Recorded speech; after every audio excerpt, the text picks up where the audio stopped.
Hi everyone, my name is Rafael Saavedra. I am a researcher at Invenia Labs in Cambridge, and I'll be talking about co-optimizing preventive and corrective transmission switching in power system operation. This was work mainly done during my master's in PUC-Rio, jointly with Alexandre Street from PUC-Rio and with José Manuel Arroyo from the University of Castilla-La Mancha in Spain. The first thing here is to define what is transmission switching, which people also might know as topology control. The whole idea is just to open a functional line or close an open line, which might seem weird at first because why would you open a functional line? Well, by virtue of Kirchhoff's voltage law, each closed loop is an additional constraint to the system, which means that opening a functional line might actually alleviate system operation. If we take a look at this 3-bus system, it's a very simple system, and we assume the reactances are all equal to 1, we have these 3 following constraints coming from Kirchhoff's voltage law. If we do some basic algebra here, we can get to the following constraint, which is F1 minus F3 is equal to F2. And that means that Kirchhoff's voltage law is directly constraining the flows in this system. So next, we are going to look at a two-stage approach for power system operation, which many people are certainly familiar with. The whole idea is to have first a pre-contingency stage or a pre-uncertainty stage where we have generation scheduling. Then we have the realization of uncertainty, and then we have corrective actions to minimize the harm caused by these uncertainties. When we talk about the pre-contingency stage or the generation scheduling stage, we usually talk about energy and reserves being co-optimized, and we can have transmission switching, which in this case I'll call preventive transmission switching, as it is something that is done before the uncertainty. In the uncertainty stage, we usually talk about load uncertainty, we talk about contingencies, we talk about renewable generation. And among the corrective actions, we have usually the generation redispatch, which is just the use of the allocated ancillary services to ensure that the energy meets demand. And we also can have transmission switching in this stage, which I'll call corrective transmission switching, as it is done after the uncertainty. In the literature, these transmission switching features, they appear in two main different ways. So the first way is in the context of unit commitment and economic dispatch mostly, and the idea is that we can, together with the optimization of energy and reserves, we also can optimize the network topology. Corrective transmission switching, on the other hand, usually appears in the context of contingency analysis when we already have a set generation schedule and we want to investigate how can we minimize the damage caused by any given contingency that is possible in the system. However, most formulations addressing transmission switching have a problem, which is they are not so-called closed loop models. What does that mean? That means that the model doesn't consider corrective switching when deciding the generation schedule. That means that even though you have the capability of performing corrective switches, this wasn't considered when doing the generation scheduling. So this is suboptimal by definition. If you have a feature, a recourse feature, and this is not being modeled in the first stage, that means that there is room for improvement there. And the whole idea of this work is to close this loop. So the idea is to have the generation scheduling explicitly accounting for the possibility of corrective topology control. And this idea isn't particularly new. It was first proposed by in a paper by Ayala and Street in 2014, but there was no efficient solution technique. And so the largest system solved was a 30-bus problem. So let's look at the problem formulation here. We did this work for unit commitment and for economic dispatch. This is the formulation for economic dispatch. I know there are many symbols here, but I'll go through them quickly because we don't have enough time. But basically we are minimizing the cost of energy reserves and the worst case power imbalance. So we do have the cost of worst case power imbalance in the objective function with a high penalty term. We use a DC power flow model, and we consider reserves, ramping, and contingencies according to a security criterion, which in our case was mainly the N-1 criterion. And most importantly, we have both pre and post contingency transmission switching. So the whole idea here is that regardless if this is a unit commitment problem or a economic dispatch problem, the idea is that this is a contingency constraint problem. So we are explicitly modeling the post contingency states in the problem formulation, which means that we have a variable for each post contingency state. So the transmission switching is being explicitly considered both in the base case and in each post-contingency state. Obviously, this problem is very challenging to be solved because we have intertemporal constraints, we have transmission switching both in the base case and in the post-contingency state, we have contingencies. So just applying off-the-shelf commercial solvers is impractical. It just takes too long because since we are modeling every contingency, we need to have many constraints that are in a way repeated, but we need to consider them the same constraint for each contingency state as depicted in the slide. So the idea here is to use a decomposition technique, and the decomposition technique that we used is called the column and constraint generation algorithm, which is very widely known in the power systems literature. And the idea is that we don't need to consider all contingencies in the problem. We can just identify the worst contingencies and add them iteratively, and the problem will be solved after only considering a small subset of contingencies. So this is a very well-known idea in related problems. The whole idea is let's not use all the constraints, that let's only identify the worst ones, also known as the umbrella set of contingencies. And with only those constraints, we are able to model everything and to attain optimality. So to do this, we need to cast this problem as a two-stage robust optimization problem. And I won't go into too much detail here, but the whole idea is to rewrite that problem into this tri-level formulation of min, max, min, which is very intuitive. The idea is that we have our first stage decisions, our uncertainty, our recourse decisions, and we have separately our binary recourse decisions, which we'll go into later. So in the end, basically what we get is the following formulation. So we are minimizing, in the base case, we're minimizing our energy and reserve costs, as well as the worst case power imbalance cost. This is obviously subject to operational constraints, to the whole DC power flow model, and to the worst case contingency. The worst case contingency then is given by the maximization of power imbalance subject to a security criterion. So if I say, hey, I want to use an n-1 criterion, then this middle level problem just finds what is the worst case contingency among those contemplated in the n-1 criterion, and that is the worst case contingency, the one maximizing the power imbalance. And then in the lower level, we have the minimization of the power imbalance due to the generation redispatch and corrective transmission switching. The whole idea here is to minimize the post-recourse power imbalance coming from the middle level problem. So for those familiar with the column and constraint generation algorithm, the whole idea is to devise a master problem and a subproblem to be iteratively solved until convergence. In this case, the master problem is very simple. It's just a relaxation of the original problem. So what we do is we get the original problem and we only consider a subset of contingencies. So that by definition it's a relaxation because we are considering fewer constraints than the original problem. So this outputs a lower cost. And the subproblem is just the middle and lower level problems, which means that it's a problem that receives a schedule coming from the master problem, finds the worst case contingency, which means the contingency that maximizes the power imbalance, and returns that contingency and returns the cost incurred by that contingency. So obviously this isn't so straightforward because anyone familiar with the CCJ will know that the whole idea is to derive the subproblem by dualizing the lower level problem. And the dualization of the lower level problem in this case just isn't possible because we have binary post-contingency variables in that problem.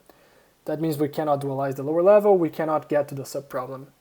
Well, fortunately, we have a solution coming from this paper by Zhao and Zhang in 2012, the whole idea is to have a nested CCGA or a CCGA within the CCGA. And this guarantees, this has similar properties to the original CCGA and then guarantees optimality in a finite number of iterations. So now we go back to this previous slide, but now with the additional information that the subproblem needs to be solved using an inner loop. And in the end, what we have is this structure with an outer loop, which comprises the iterative solution of the master problem and the subproblem in order to derive the solution of the original problem.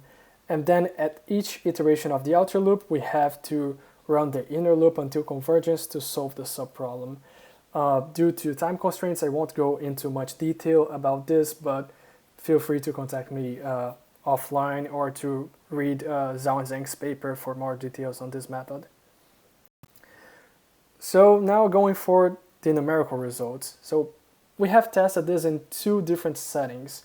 We tested this for day-ahead unit commitment for 24 hours, and also for hour-ahead economic dispatch, which means we considered an hour ahead and 15 time-minute periods, which means like four time periods ahead.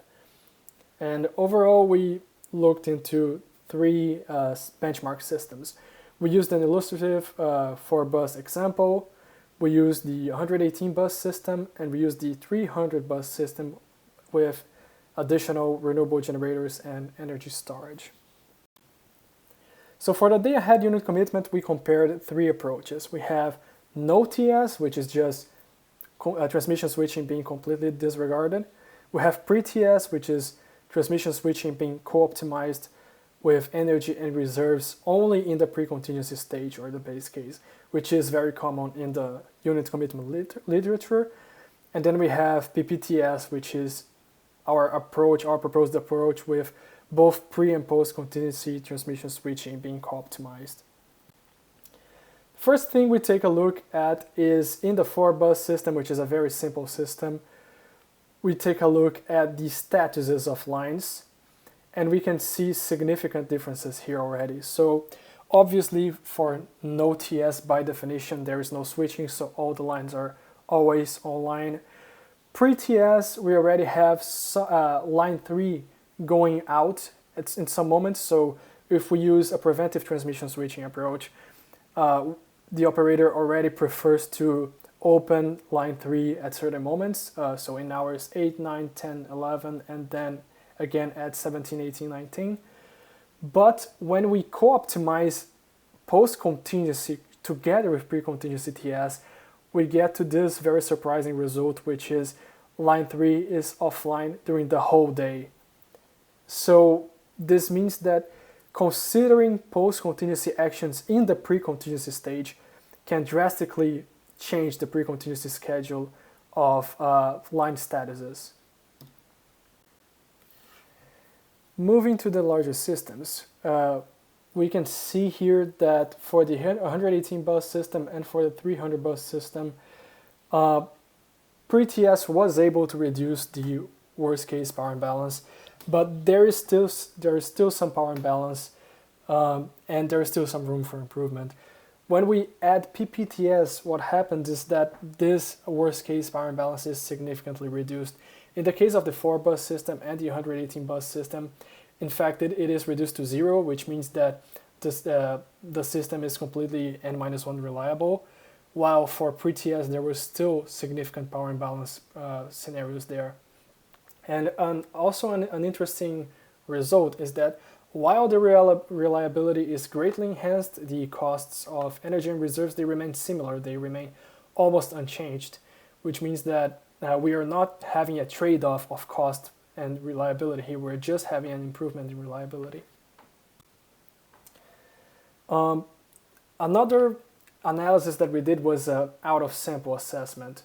So the idea was, let's take the 300-bus system, which is the larger system that we investigated and which also had renewable generation and storage, and let's do a Monte Carlo simulation of the load profiles and of contingency states.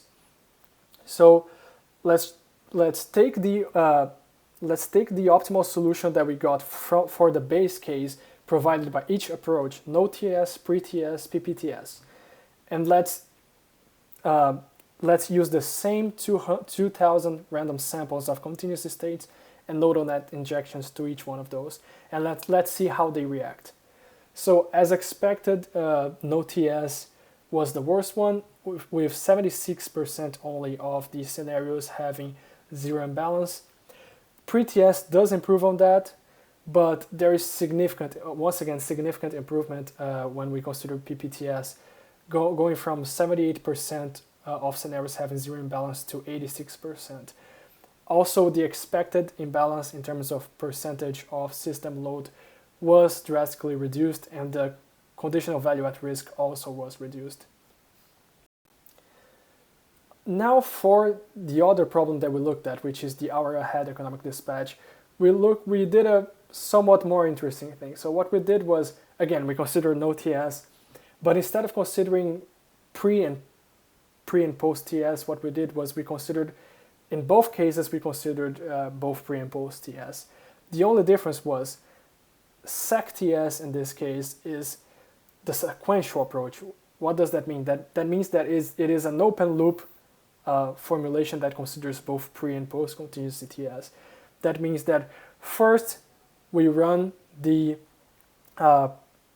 preventive switching co-optimized with energy and reserves, and then later we do have corrective switching, but it was not co-optimized in the base case. And now smart TS, which in this case is the same as PPTS, is both being co-optimized in the pre-contingency stage.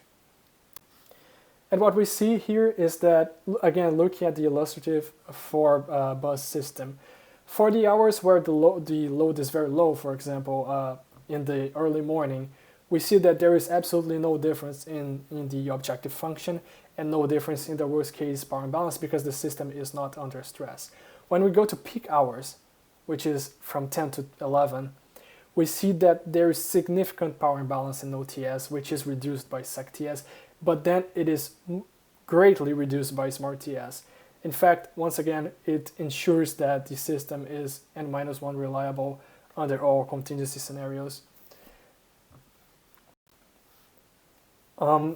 Another thing that we observed also was that smart TS is capable of allocating more upspinning reserve. If we compare the solutions during this peak hour, which was the crucial moment for that system, we can see that smart TS was able to allocate much more upspinning reserve than sequential TS. And if we think about it, sequential TS would like to allocate as much upspinning reserve as smart TS.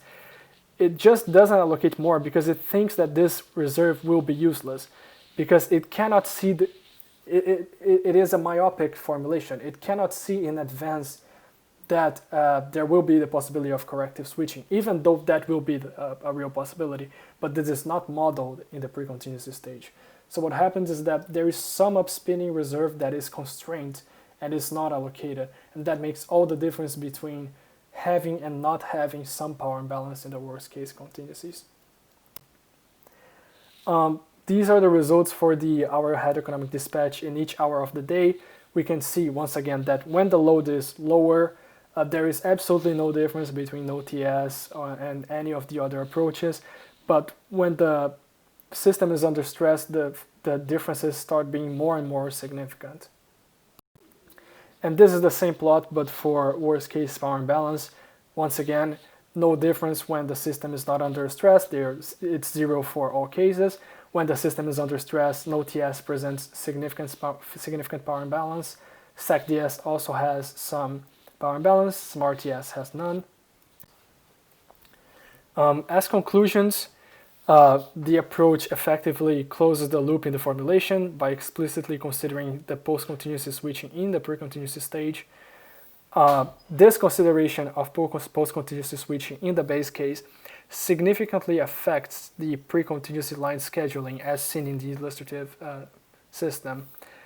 It also allows unlocking additional upspinning reserves that would otherwise be constrained, which also helps system reliability.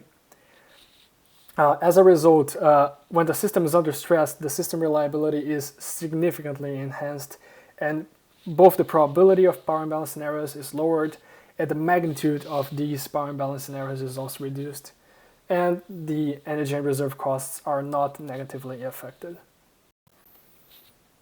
Finally, we have the references for this work. The first two are the papers that are related to this presentation, and the rest are selected references. Thank you very much.